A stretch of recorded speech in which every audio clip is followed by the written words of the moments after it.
بسم اللہ الرحمن الرحیم۔ رسول اللہ صلی اللہ علیہ وسلم کی نظر میں دنیا کی حقیقت۔ حدیث نمبر 125۔ وعن سعد رضی اللہ عنہ قال قال رسول اللہ صلی اللہ علیہ وسلم من سعادت ابن آدم رضاہ بما قضى اللہ له ومن شقاوت ابن آدم ترکہ استخارت اللہ ومن شقاوت ابن آدم سخطہ بما قضى اللہ له رواہ احمد والترمذی۔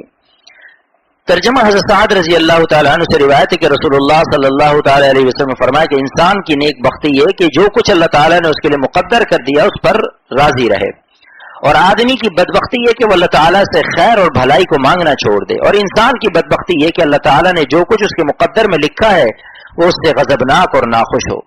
تشریح: آدمی کو چاہیے کہ ہمیشہ اللہ تعالیٰ سے خیر طلب کرتا رہے اور پھر جو کچھ اللہ تعالیٰ عطا فرماوے اس پر راضی رہے، اور رضا ہونا قضائے الہی پر بڑی نعمت ہے، اور اس مقام کا نام افخم ہے، اور ابن آدم کے لیے یہ بڑی سعادت ہے، کیونکہ جب بندہ تقدیر الہی پر راضی رہتا ہے تو عبادت کے لیے فارغ رہتا ہے، برعکس اس کے کہ ناراض ہو فیصلہ الہی سے ہر وقت متفکر اور پریشان رہتا ہے، کیونکہ کوئی انسان مصائب اور حوادث سے خالی نہیں۔ اہل اللہ تسلیم و رضا کی برکت سے ہر حالت میں پرسکون ہے۔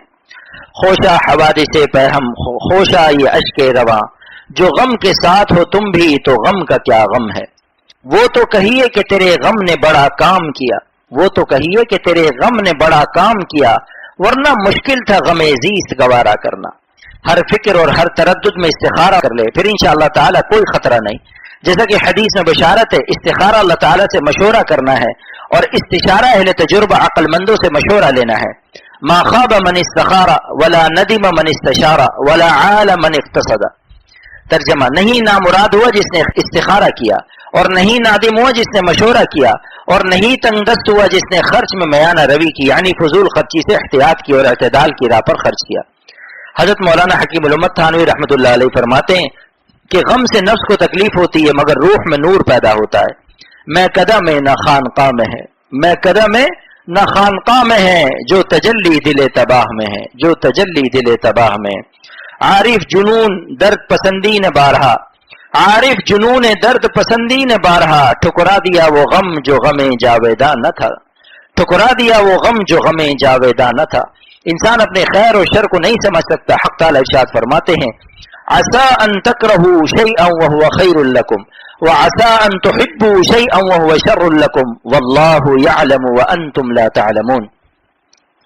قریب ہے یہ کہ تم بری سمجھو کسی چیز کو اور بھلی ہو تمہارے لیے، اور قریب ہے کہ درست سمجھو کسی چیز کو اور وہ بری ہو تمہارے لیے۔ اللہ تعالیٰ جانتا ہے اور تم نہیں جانتے ہو۔ فصل صوم۔ حدیث نمبر 126۔ وعن جابر رضی اللہ عنہ انہ غزا مع النبی صلی اللہ علیہ وسلم قبل نجد فلما قفل رسول اللہ صلی اللہ علیہ وسلم قفل معه فأدركتهم القائلة في واد كثير العظاه فنزل رسول الله صلى الله عليه وسلم وتفرق الناس يستظلون بالشجر فنزل رسول الله صلى الله عليه وسلم تحت ثمرة فعلق بها سيفه ونمنا نومة فإذا رسول الله صلى الله عليه وسلم يدعونا وإذا عنده أعرابي فقال إن هذا اخترت علي سيفي وأنا نائم فاستيقظت وهو في يده سلطا قال من يمنعك مني فقلت الله ثلاثا ولم يعاقبه وجلس متفق عليه۔ وفي رواية أبي بكر الإسماعيلي في صحيحه فقال من يمنعك مني قال الله فسقط السيف من يده فأخذ رسول الله صلى الله عليه وسلم السيف فقال من يمنعك مني فقال كن خير آخذ فقال تشهد لا إله إلا الله وأني رسول الله قال لا ولكني أعاهدك على ألا أقاتلك ولا أكون مع قوم يقاتلونك فخلى سبيله فأتى أصحابه فقال جئتكم من عند خير الناس هكذا في كتاب الحميدي وفي الرياض۔ ترجمہ: حضرت جابر رضی اللہ تعالیٰ عنہ سے روایت ہے کہ انہوں نے نبی صلی اللہ تعالیٰ علیہ وسلم کے ساتھ نجد کی جانب جہاد کیا۔ جب رسول اللہ صلی اللہ تعالیٰ علیہ وسلم جہاد سے واپس ہوئے تو وہ بھی آپ صلی اللہ علیہ وسلم کے ہمراہ واپس ہوئے۔ صحابہ رضی اللہ عنہم کو دوپہر ایک جنگل میں ہوئی جس میں کیکر کے درخت زیادہ تھے۔ رسول اللہ صلی اللہ علیہ وسلم یہاں اتر گئے۔ صحابہ رضی اللہ عنہم بھی سایہ کی تلاش میں ادھر ادھر درختوں کے نیچے متفرق ہو گئے۔ رسول اللہ صلی اللہ تعالیٰ علیہ وسلم کیکر کے درخت کے نیچے ٹھہر گئے اور اپنی تلوار اس کی ٹہنی میں لٹکا دی، اور ہم تھوڑی دیر کے لیے سو گئے۔ ناگہاں ہم نے سنا کہ رسول اللہ صلی اللہ تعالیٰ علیہ وسلم ہم کو پکار رہے ہیں، اور آپ کے پاس ایک دیہاتی بدو کافر موجود ہے۔ آپ صلی اللہ علیہ وسلم نے ہمارے جمع ہونے پر فرمایا، اس دیہاتی نے مجھ پر تلوار کھینچی اس حال میں کہ میں سو رہا تھا۔ میں جاگ گیا اور دیکھا کہ ننگی تلوار اس کے ہاتھ میں، اور وہ مجھ سے کہہ رہا تھا کہ اب تجھ کو میرے ہاتھ سے کون بچائے گا؟ میں نے کہا کہ اللہ بچائے گا۔ 3 مرتبہ یہی الفاظ فرمائے، اور اس اعرابی کو آپ صلی اللہ علیہ وسلم نے کوئی سزا نہ دی اور اٹھ کر بیٹھ گئے۔ اور ابو بکر اسماعیلی نے جو روایت اپنی صحیح میں درج کی ہے، اس میں یہ الفاظ ہیں کہ اعرابی نے تلوار ہاتھ میں لے کر کہا کہ اب تجھ کو میرے ہاتھ سے کون بچائے گا؟ آپ صلی اللہ علیہ وسلم نے فرمایا اللہ بچائے گا۔ یہ سن کر اعرابی کے ہاتھ سے تلوار گر گئی۔ رسول اللہ صلی اللہ تعالی وسلم نے تلوار کو اٹھا لیا اور فرمایا اب تجھ کو میرے ہاتھ سے کون بچائے گا؟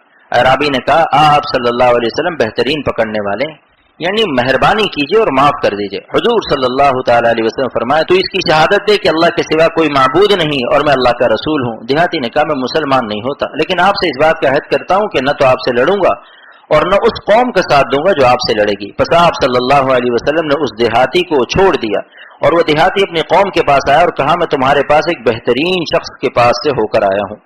حدیث نمبر 127 وعن ابی ذر رضی اللہ عنہ ان رسول اللہ صلی اللہ علیہ وسلم قال انی لأعلم آیتا لو اخذ الناس بها لکفتهم ومن يتق الله يجعل له مخرجا ويرزقه من حيث لا يحتسب رواہ احمد وابن ماجہ۔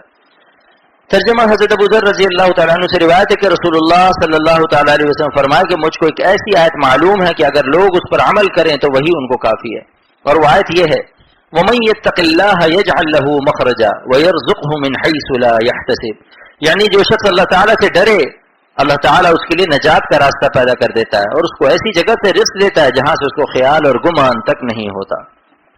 تشریح، یعنی متقی بندے کو حق تعالیٰ شانو ہر غم سے خلاصی دیتے ہیں اور بے رنج و تردد ایسی جگہ سے روزی عطا فرماتے ہیں جہاں سے گمان بھی نہ ہو، اور تقویٰ حاصل ہوتا ہے کسی متقی بندے کی صحبت اور اس کی تربیت سے۔ لہذا اللہ والوں کی صحبت کا اہتمام نہایت ضروری سمجھنا چاہیے، کیونکہ مقدمہ ضروری کا ضروری ہوتا ہے۔